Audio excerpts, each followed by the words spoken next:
विसङ्गति र भ्रष्टाचार विरुद्ध देश र दुनियाँ बिउझाउने हाम्रो भिन्न प्रयास मिसन न्युजमा स्वागत छ। म शङ्कर मुक्तान।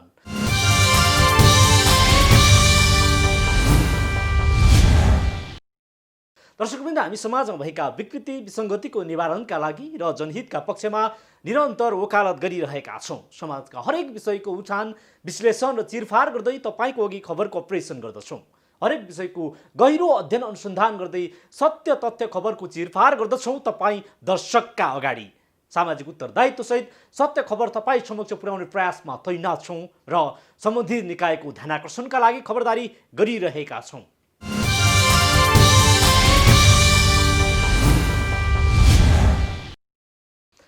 दर्शकवृन्द, सन् 1947मा भारत इस्ट इन्डिया कम्पनीबाट स्वतन्त्र भएको हो।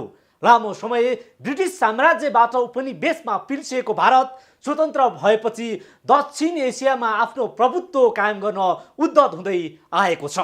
विशेष गरी नेहरू डक्टरिनको माध्यमबाट छिमेकी निल्ने उसको असली नियत हो।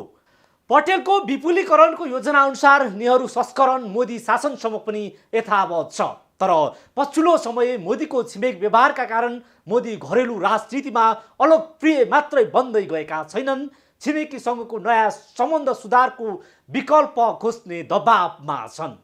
छिमेक सम्बन्धले एक्लिँदै गएको भारतीय शासकहरू छिमेकी सम्बन्ध सुधारमा भएको तथ्य पछिल्लो मोदीको श्रीलङ्का र बङ्गलादेशसँगको संवादले सङ्केत गर्दछ। नेपालसँगको सीमा विवाद हल गर्न अनेकौं तगारो हाल्दै आएको मोदी सत्ता श्रीलङ्का र बङ्गलादेशसँग सम्बन्ध सुधार्दैछ। नेपाल उसको नजिकैको मित्र भए पनि सीमा विवादले बिच्किएको भारतले स्वाध्याय सामग्री प्रकाशनको अफवाह फैलाउँदै भ्रम छर्दैछन्।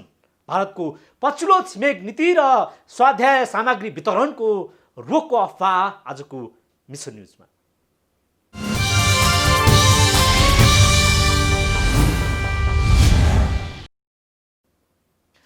भारत पछिल्लो समय दक्षिण एसियामा एक्लिँदै गएको छ। दक्षिण एसियाको शक्ति राष्ट्र दाबी गर्ने भारतको छिमेक सम्बन्ध बिग्रिएको पनि छ। सार्क मुलुकमा कुनै पनि मुलुकसँग सुमधुर सम्बन्ध छैन। छिमेकमा सम्बन्ध बिग्रेपछि नेहरूको छिमेकी नीति क्रमशः असफल हुँदै गएको प्रष्ट हुन्छ। छिमेकीसँगको सम्बन्ध क्रमशः बिग्रिँदै गएपछि भारतमा यति बेला छिमेक नीतिमा बहस सुरु भएको छ। छिमेक सम्बन्धमा पुनर्विचार गर्न भारतीय शासकमाथि दबाव सुरु भएको छ। तत्कालीन भारतीय प्रधानमन्त्री जवाहरलाल नेहरूको विदेश नीतिको संस्करण मोदी शासनसम्म पनि यथावत छ। पटेल विपुलीकरण नीतिले अघि बढेको भारत यति बेला चीनसँगको सीमा विवादमा टक्कर खाएपछि छिमेक सम्बन्ध सुधारमा जुटेको छ। सार्क मुलुकसहित चीनसँग समेत विवादमा गुजुलिएको भारत यति बेला विगतको छिमेक नीतिमा पुनर्विचार गर्ने अवस्थामा पुगेको छ। त्यसको पछिल्लो उदाहरण बङ्गलादेश र श्रीलङ्कासँगको संवादले दर्शाउँछ। दक्षिण एसियामा ठुल्दाइका व्यवहार गर्दै आएको भारत पछिल्ला दिनमा कुनै पनि छिमेकीसँग असल सम्बन्ध कायम गर्न सकेको छैन। पाकिस्तानसँगको शत्रुतापूर्ण सम्बन्ध रहेको भारत पछिल्लो समय नेपालसँगको सम्बन्ध पनि चिसिएको छ। नेपाली भूमि अतिक्रमण गरेर नक्सा जारी गरेपछि नेपाल भारत सम्बन्धमा दरार आएको हो। पछिल्लो समय भारत विश्वको दोस्रो महाशक्ति राष्ट्र चीनसँग सीमा विवादमा फसेको छ। चीनसँगको विवादमा दुई फल्ट्याङ खाएको भारत यति बेला छिमेकी नीति र चरित्रमा पुनर्विचारको लागि घरेलु दबावमा छ। अलिकति कौशल चातुर्यता र दुवैको इच्छा नभइकन जसरी हामी अब थपडी बजाउनु पर्यो भने दुईटै हात चल्नु पर्यो अनि बल्ल थपडी बज्ने हो। अब त्यस्तै छ। हेर्नुहोस्, हामीले मात्रै चाहेर पनि भएन, उनीहरूले मात्रै चाहेर पनि भएन। यो दुवैको त्यहाँ चाहिँ अब धेरै कुराहरू मिल्नुपर्ने मिलाउनु पर्ने हुन्छ। बिहाइन्ड द स्क्रिन अब सरकारको बिचमा चाहिँ आफ्ना किसिमका सम्बन्धहरू यसका आयामहरू हुन्छन्। त्यो बारेमा चाहिँ अलिकति अब हामी पनि नि कता कता अब मिस गरेका छौँ। तपाईँले अघि प्रश्न राख्दाखेरि ठिक भन्नुभयो। किनभने प्राथमिकतामा पर्यो भने अहिले अरू छिमेकी देशसँग चाहिँ भारतको तपाईँको अहिलेको महामारीको बेलामा पनि 80को बेलामा पनि उनीहरूको एउटा वार्ताहरू भएको, सम्बन्धहरू सम्पर्कहरू कायम भएको हामी सुन्न पाउँछौँ, देख्न पाउँछौँ। तर नेपालसँग त्यस्तो चाहिँ अलिक हुन सकेको छैन। त्यो चाहिँ अलिकति हाम्रो लागि दुःखदायी नै विषय हो। अब डोमेस्टिक पोलिटिक्समा भारतमा सरकारमाथि ठुलो दबाव छ। खास गरेर नेबरहुड फर्स्ट पोलिसीमा अरू छिमेकीसँग भन्दा पनि नेपालसँग त खास गरेर भारतीय जनता पार्टीको आफ्नै किसिमको एउटा आध्यात्मिक उनीहरूको एउटा सोच विचार शैली त्यो कुरो जगजाहेर छ। भन्ने बेलामा उनीहरूले हामी एउटै ऋषिमुनिको सन्तान, एउटै गोत्र, हाम्रो देवभूमि, आराध्य भूमि जे भने पनि, तर व्यवहारमा त्यस्तो देखिएको छैन। र यो कुरो चाहिँ भारतभित्र पनि निकै प्रखर रूपबाट आवाज उठेको छ कि नेपाललाई नेबरहुड फर्स्ट पोलिसीमा नियरेस्ट र डियरेस्ट भन्ने, तर किन के को यो डेडलक भन्ने कुरो त त्यहाँ उठेको छ। अलिकति हाम्रै यो प्राथमिकतामा निरन्तरतामा नपरेर त्यसले अलिकति मुख्यता नपाएको अवस्था हो। अरू राष्ट्रसँगको लागि चाहिँ भारतले अब देखिने गरेर पहल गर्यो। नेपालसँगको लागि चाहिँ अस्ति बल्ल बल्ल एउटा त्यो पनि भन्छ अब हाम्रो चाहिँ एउटा मेकानिजमको अन्तर्गत नेपालको परराष्ट्र सचिव र भारतको राजदूतको बिचमा चाहिँ वार्ताहरू भयो र यसपछि गएर अब भारतीय परराष्ट्र सचिव नेपाल आउने, परराष्ट्र मन्त्रीको पनि भ्रमणहरू तय हुने भन्ने कुराहरू आयो। त त्यसले पनि गति लिन सकेको छ। यो बारेमा सरकारले प्राथमिकतामा निरन्तरतामा राखेर आफ्ना राष्ट्रिय हितलाई, राष्ट्रिय समस्यालाई मुखरित गर्ने काम त हाम्रो।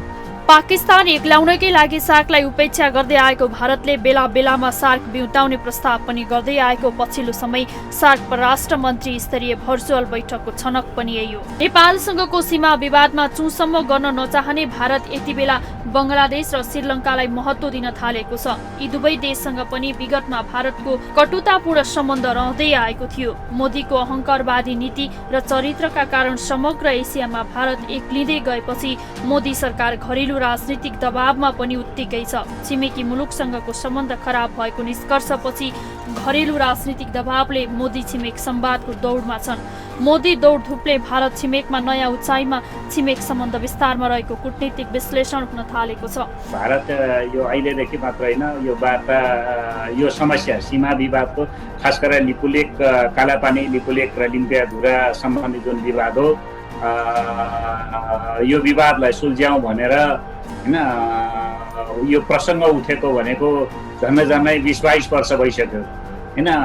इन्डिया सधैँभरि यो मामिलामा रिलक्टेन्ट र पन्छाउँदै आएको छ होइन।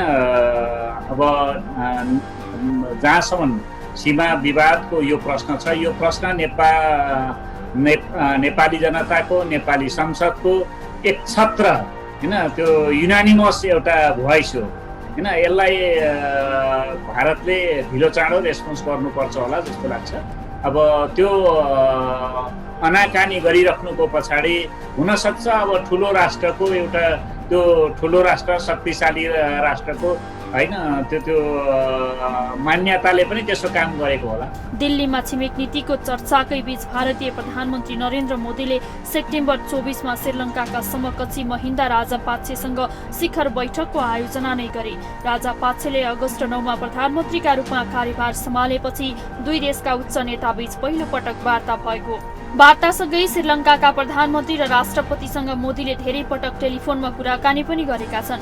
बैठकलाई भारतीय अधिकारीहरूले भारतको छिमेक पहिलो नीतिको प्रतिबिम्ब भएको विश्लेषण गरेका छन्। मोदी र राजापाक्सेका बीचमा चीन र भारत बीच बढ्दो तनाव छ। श्रीलङ्काको संविधान संशोधन, कोलम्बो पोर्ट टर्मिनल परियोजना लगायतका विषयमा कुराकानी भएको भारतीय सञ्चार माध्यमहरूले उल्लेख गरेका छन्। त्यसैगरी भारत र बङ्गलादेशका विदेश मन्त्रीहरूले नेतृत्व गर्ने संयुक्त कमिसनको भर्चुअल बैठक पनि सम्पन्न भएको छ। बैठकमा दुई देशको बीचमा रोड, रेलवे, वाटरवेज लगायतका विभिन्न कनेक्टिभिटी परियोजनाबारे छलफल भएको छ। साथै अहिले चालु रहेका परियोजनाहरूलाई तीव्रता दिने विषयमा समेत संवाद भएको छ। भारत र बङ्गलादेशका अधिकारीहरूको सो बैठकमा आगामी डिसेम्बर महिनामा दुई देशका प्रधानमन्त्रीहरूको बीचमा उच्च स्तरीय वार्ता गर्ने सहमति समेत भएको जनाइएको छ। भारतले छिमेकी मुलुकमा प्याजको निर्यात रोकेपछि बङ्गलादेश क्रुद्ध बनेको थियो, तर बङ्गलादेशले निर्यात रोकेकोमा आपत्ति जनाएपछि तत्काल भारत सरकारले निर्यात खुल्ला गरेको थियो। यसले पनि भारत क्रमशः छिमेकीहरूप्रति उदार बन्दै गएको सङ्केत हुन्छ। विश्व रङ्गमञ्चमा कूटनीतिमा त्यसो भन्न मिल्दैन। अब नेपालमा बल्ल बल्ल एउटा स्थिर सरकार, बलियो सरकार भएको बेलामा अब मित्र राष्ट्र भारतले त्यस्तो भन्नु भनेको हाम्रा पनि के अब कूटनीतिक कमजोरी होला भने भारतको पनि झन् बढी कमजोरी देखिन्छ। हेर्नुहोस्, ठुलो राष्ट्रको ठुलै सोच हुनुपर्दछ। ठिक छ, वार्तामा बसेर आफ्ना आफ्ना प्रमाणहरू देखाएपछि, आफ्ना आफ्ना परिवेशहरूको बारेमा छलफल गरेपछि हुने निर्क्युललाई, हुने समाधानलाई सारा विश्वले पनि हेरेका हुन्छन्, दुवै देशका जनताले पनि हेरेका हुन्छन्। र त्यसबाट एउटा असहमतिमा पनि सहमतिको बिन्दु पहिल्याउनु नै एउटा सफल कूटनीतिको आधार माध्यम हो भन्ने कुरा दुवै राष्ट्रले अब यो हृदयङ्गम गर्नुपर्ने कुरा हो। त यसमा भारतको तर्फबाट चाहिँ अलिकति बढी नै अर्गिलै छ। अब त्यो कुरालाई भारत सरकारले महसुस गरेर छिटोभन्दा छिटो यसको सहजीकरण गर्ने, यसको निकास निकाल्ने बारेमा अब भूमिका चाहिँ अब चाल्दाखेरि भारतको पनि यसमा हित हुने हो। किनभने भारतीय जनताको नजरमा पनि त छिमेकीसँगको, खास गरी नेपालसँगको परराष्ट्र नीतिमा विश्वपन किन, यसको आधार के, आफ्नो प्रमाण देखाउने, आफ्नो कुरा गर्नलाई किन बाधा पर्यो भन्ने कुरा त उठेको छ नि। मूलतः भारतले चीनसँगको सम्बन्धमा तनाव बढ्दै जाँदा छिमेकी मुलुकसँगको इन्गेजमेन्टलाई तीव्रता दिएको छ। भारत र चीन बीचको तनावका बीचमा दक्षिण एसियाका साना मुलुकहरू तटस्थ रहँदै आएका छन्। तैपनि सम्बन्ध बिग्रदै जाँदा भारत र चीन दुवैले छिमेकका साना मुलुकहरूलाई आफ्नो पक्षमा तान्ने प्रयास गर्दछन्। भारतले अन्य छिमेकी मुलुकसँगको इन्गेजमेन्टलाई बढाउँदै लगे पनि नेपालसँग वार्तामा बस्न आनाकानी गर्दै आएको छ। पहिलो त नेपालले भारतसँग सीमा विवादको विषयमा वार्ता गर्न चाहिरहेको छ। वार्ताको आह्वान गर्दै केही पत्र पनि पठाएको हो, तर भारतले कुनै पनि रेस्पोन्स गरेकै छैन।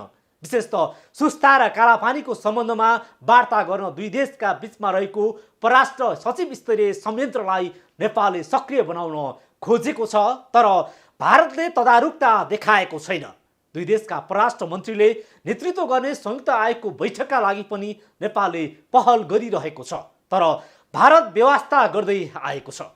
रिपोर्ट देखाउनेछौँ एकैछिनको ब्रेकपछि।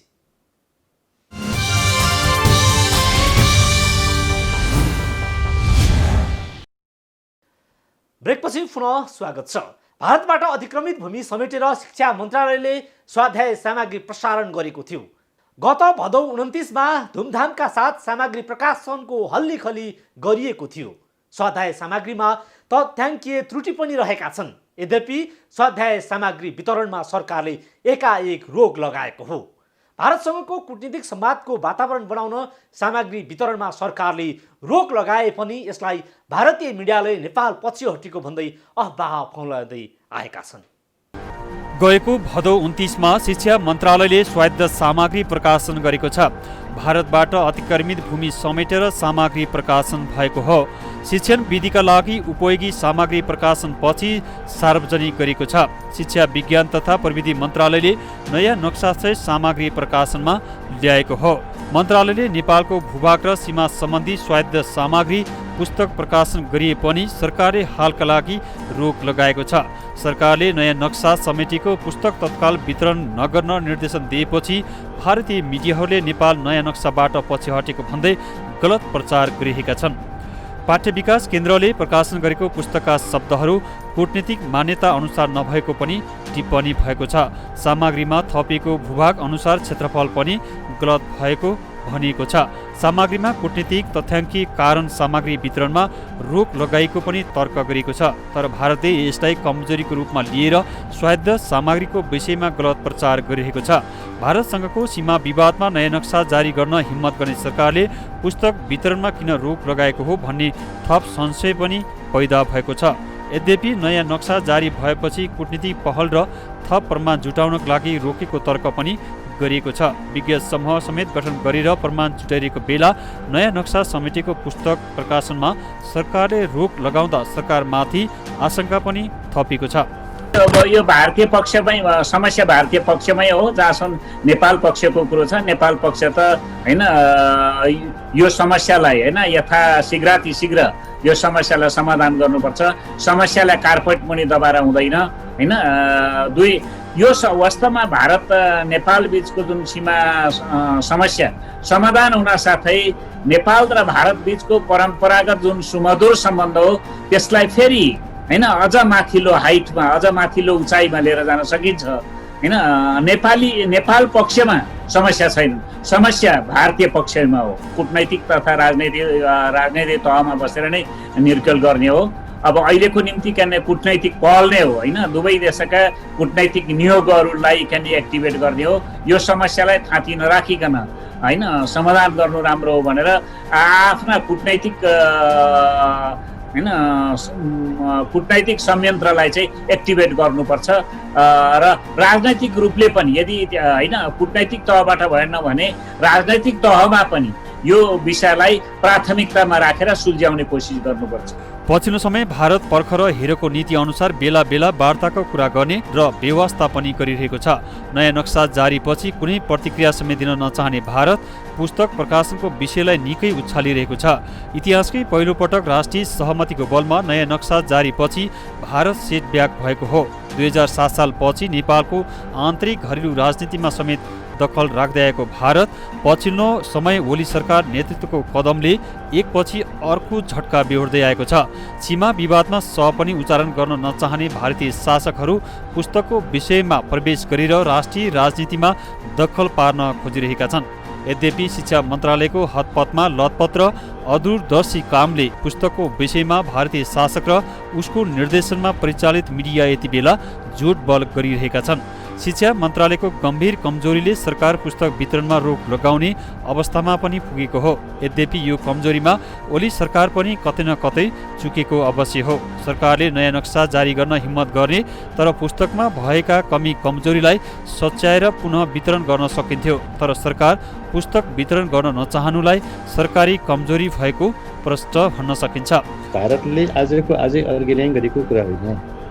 अब कालापानी क्षेत्र विवादित भन्ने कुरा भारतले पनि आफ्नो चाहिँ तपाईँको यो कूटनीतिक हिसाबले परराष्ट्र मन्त्रालयको प्रोटोकलमा स्वीकारेको दुईटा क्षेत्र सुस्ता र कालापानी क्षेत्र दुईटै क्षेत्र फेरि त्यहाँ एउटा बिन्दुको कुरा छैन, एउटा ठाउँको कुरा होइन, एउटा गाउँको कुरा होइन।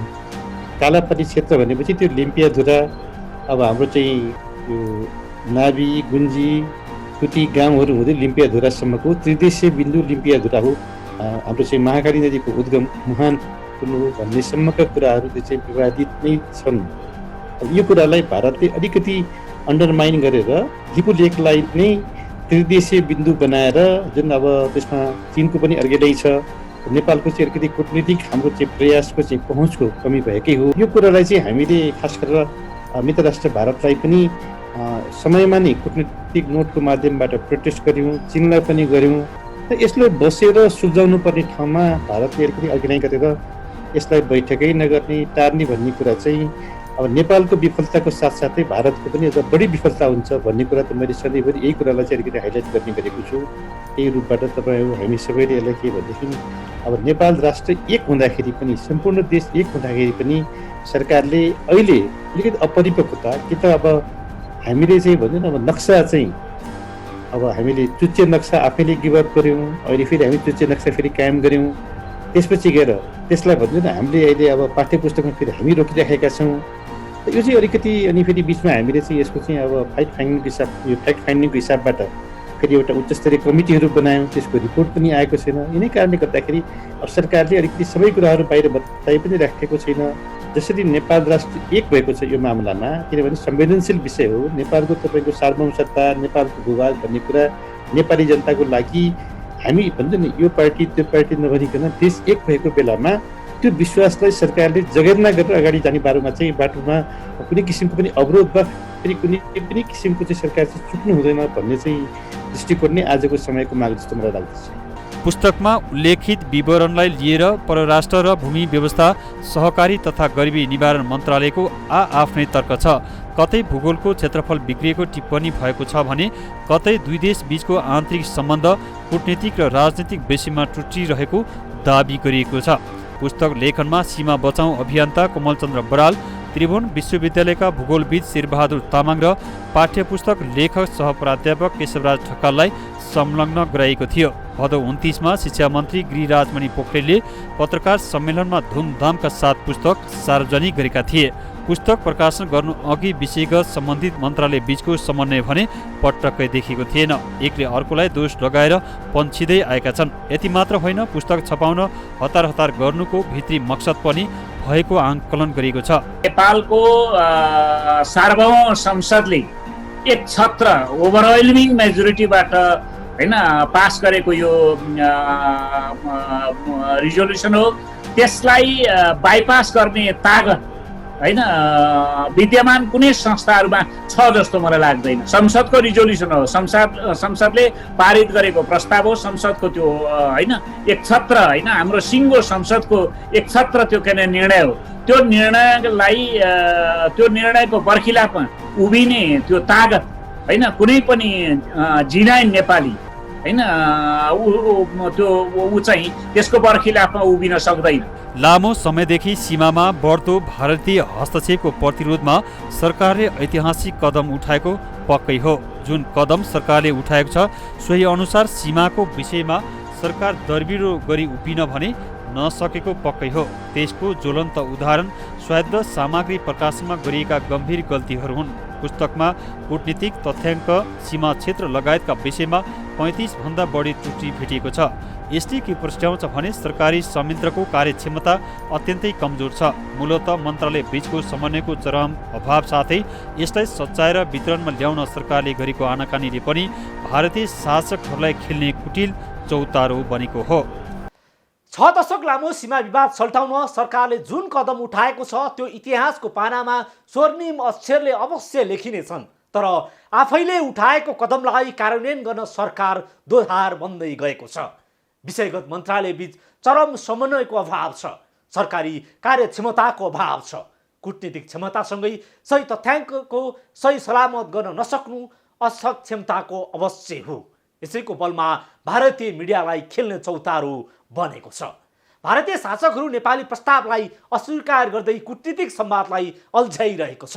यसर्थ सरकारले कूटनीतिक तथा आन्तरिक क्षमता प्रदर्शनमा हतारमा गरेर फुर्सदमा पछुताउने प्रवृत्ति देखाउनु हुँदैन, जसका कारण छिमेकीले खेल्ने ठाउँ नपाओस्। यसतर्फ नेपाली शासकहरू अलि गम्भीर र परिपक्व बन्न जरुरी छ। होस् त, आजलाई मिसन न्युज यति नै। समाजको बृहत्तर विकासका लागि जनहित र राष्ट्रहितका पक्षमा हामी निरन्तर आवाज उठाइरहन्छौँ। विकृति, विसङ्गति र भ्रष्टाचार विरुद्ध देश र दुनियाँ बिउझाउने मिसन न्युज जारी छ। सत्य, तथ्य र निष्पक्ष समाचारको लागि हेर्दै गर्नुहोला माउन्टेन टेलिभिजन। नमस्कार।